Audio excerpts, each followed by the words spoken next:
የዓለም ሕዝብ ሆይ ይቅር በሉኝ፣ ኒኩለር ቦምብን በመስራቴ ተጸጽቻለሁ። አልበርት አንስታይን በአንድ ወቅት ይቅርታ ጠይቆ ነበር።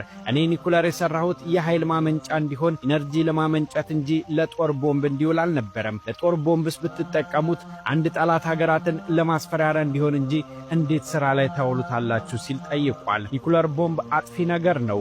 አንዴ ከወደቀ ፍንዳታው ከባድ እንደሆነና እሳቱ እስከ ቀጣይኛው 5 ትውልድ ድረስ ሊጠፋ እንደማይችል ለአሜሪካ መንግሥት አስረድቻለሁ ይላል የኒኩለር ቦምብ መስራቹ ሳይንቲስት አልበርት አንስታይን።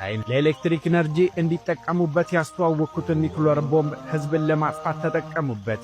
እንዴት ጃፓን ላይ ትሞክራላችሁ? እንዴት በሰው ልጅ ላይ ትጫወታላችሁ? ይላል። ለዛውም የጃፓን ሕፃናት በጋዝ ታፍነው እንዲሞቱ ታደርጋላችሁ። ምናለ ያኔ አቶሚክ ቦምብ ፎርሙላን ስሰራ እጄን በቆረጠው ነበር። የዓለም ሕዝብ ሆይ ይቅር በሉኝ፣ ተጸጽቻለሁ።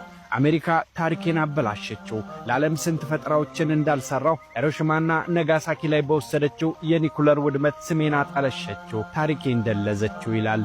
የአሜሪካ ወታደር ማሰቢያ አእምሮ ምንም አይሰራለት፣ ቆሞ የሚሄድበት የጀርባ አጥንት ብቻ ካለው በቂ ነው ሲል ዘልፏቸዋል አንስታይን። እንዴት አንድ ወታደር አድርግ ስለተባለ ብቻ የተሰጠውን ተልእኮ ተቀብሎ ሳያገናዘብ ይወስናል? ይሄ የአሜሪካ ወታደር የጀርባ አጥንት እንጂ ማሰቢያ አእምሮ እንደማያስፈልጋቸው ማሳያ ነው ብሏል። ወታደሮቹ ግን ለአንስታይን እንዲህ ብለው መልሰውለታል። እኛ የምናበራው የጦር ጆት ውስጥ ኒኩለር ቦምብ መጫኑን አናውቅም። የተነገረን እንደሌላው ጊዜ ኖርማል የጦር ቦምብ የጫንን ነው የመሰለን። የተሰጠንም ተልእኮ እንደዛ የሚል ነው። ልክ ቦምቡን ወርውረን ስንመለስ ያየነው ፍንዳታ ድምፅና ጭሱ ከተማዋን ሙሉ ሲሸፍናት ተደናግጠናል። አይተነው የማናውቀው ፍንዳታን የሆነብን። ተልእኳችንን ጨርሰን ስንመለስ ነው ኒኩለር ቦምብ መሆኑን ያወቅነው። እኛም ተጸጽተናል አንስታይን ሲሉ መልሰውለታል።